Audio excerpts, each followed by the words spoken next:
ایک آزاد جج بینچ بنے گا، این ممکن ہے کہ اس میں قاضی صاحب نہ ہوں، سردار طارق ویسے ہی جا چکے ہوں گے، تو پیچھے بچ جائیں گے کون سے ججز؟ یہ 2 ججز اس کا فیصلہ کریں گے۔ یہ ہو سکتا ہے کہ اس میں اطہر من اللہ جسٹس یحییٰ آفریدی، منیب اختر یا جسٹس عائشہ ملک ہو جائیں، یعنی ایسے ججز ہو سکتے ہیں جو آزاد خیال جج ہیں، جو اس طرف بھی جا سکتے ہیں اس طرف بھی جا سکتے ہیں۔ اور اگر ایسا بینچ بن جائے جس کے سامنے مجھے سلمان اکرم راجہ کی کچھ ٹویٹ سے بات سمجھ آئی ہے، میری انڈرسٹینڈنگ یہی ہے کہ کچھ کیا نہیں جائے گا سپریم کورٹ میں آفیشلی تحریک انصاف کی طرف سے 11 مارچ سے پہلے کچھ بھی نہیں کیا جائے گا۔ یہ میں آپ کو بتانے کے لیے بھی تیار ہوں، یہ میری انڈرسٹینڈنگ ہے۔ 11 مارچ کے بعد یہ سب کیا جائے گا، ایک پٹیشن ڈالی جائے گی اور اس میں تمام فارم 47 اکٹھے کیے جائیں گے۔ فارم 47 کس طرح جاری ہوئے وہ سب ریکارڈ جاری نکالا جائے گا۔ آروز نے کیا رویہ اپنایا اس کے سارے ثبوت ساتھ لگائے جائیں گے۔ الیکشن کمیشن نے کیا رویہ اپنایا اس کے سارے ثبوت ساتھ لگائے جائیں گے۔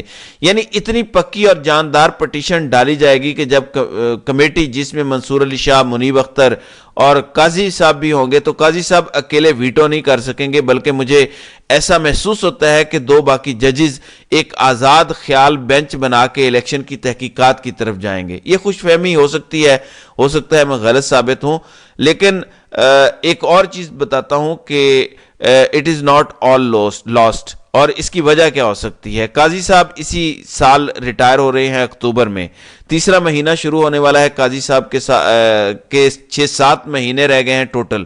اس کے بعد کیا بنے گا؟ بنے گی اس کمیٹی کی شکل۔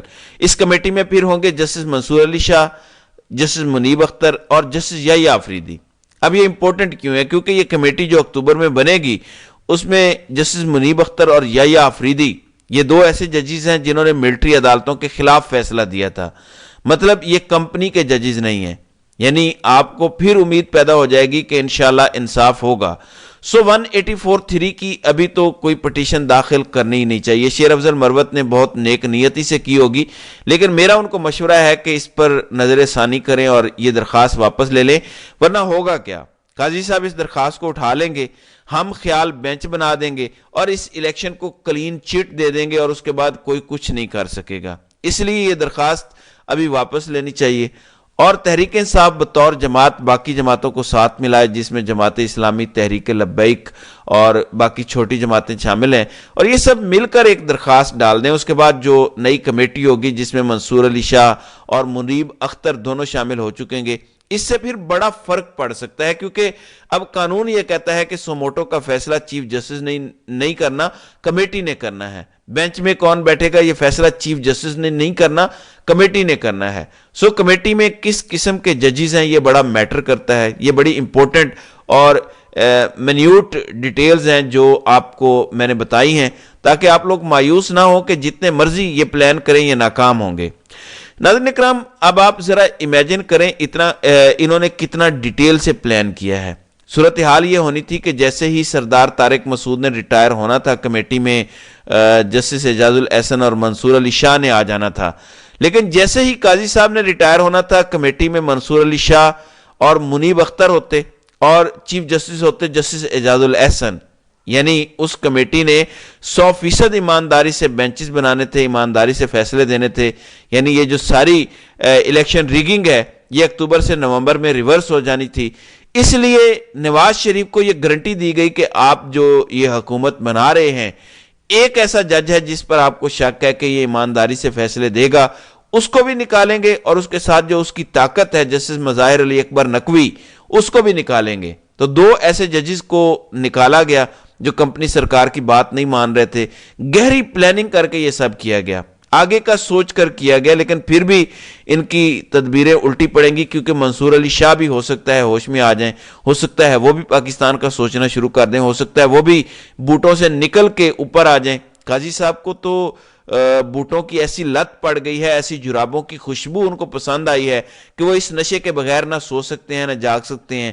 کھانے سے پہلے نشہ کرتے ہیں، کھانے کے بعد جرابوں کا نشہ کرتے ہیں، دن کو نشہ کرتے ہیں، پھر رات کو نشہ کرتے ہیں، رات سونے سے پہلے جاگنے کے بعد نشہ کرتے ہیں۔ ایسا محسوس ہوتا ہے کہ اس نشے کے بغیر اب ان کی زندگی گزر ہی نہیں سکتی۔ لیکن باقی ججز بدل سکتے ہیں۔ سردار طارق مسعود بالکل قاضی کی طرح ہیں، ان سے بھی کسی بہتری کی امید نہیں ہے، لیکن اس کے بعد آگے منصور علی شاہ 2.5 سال کے لیے چیف جسٹس بننے جا رہے ہیں، ان پر بڑی بھاری ذمہ داری ہے، انہوں نے بھی اپنا نام بنانا ہے۔ قاضی صاحب کو انہوں نے دیکھ لیا کہ کس طرح ذلیل ہوئے ہیں، انہوں نے جسٹس بندیال کو دیکھ لیا کہ ان کی لیگسی کیا ہے، تو منصور علی شاہ نے اپنی لیگسی خود بنانی ہے، اور اس کمیٹی سے ہی وہ لیگسی شروع ہو جائے گی، اس لیے زیادہ انتظار کی ضرورت نہیں ہے۔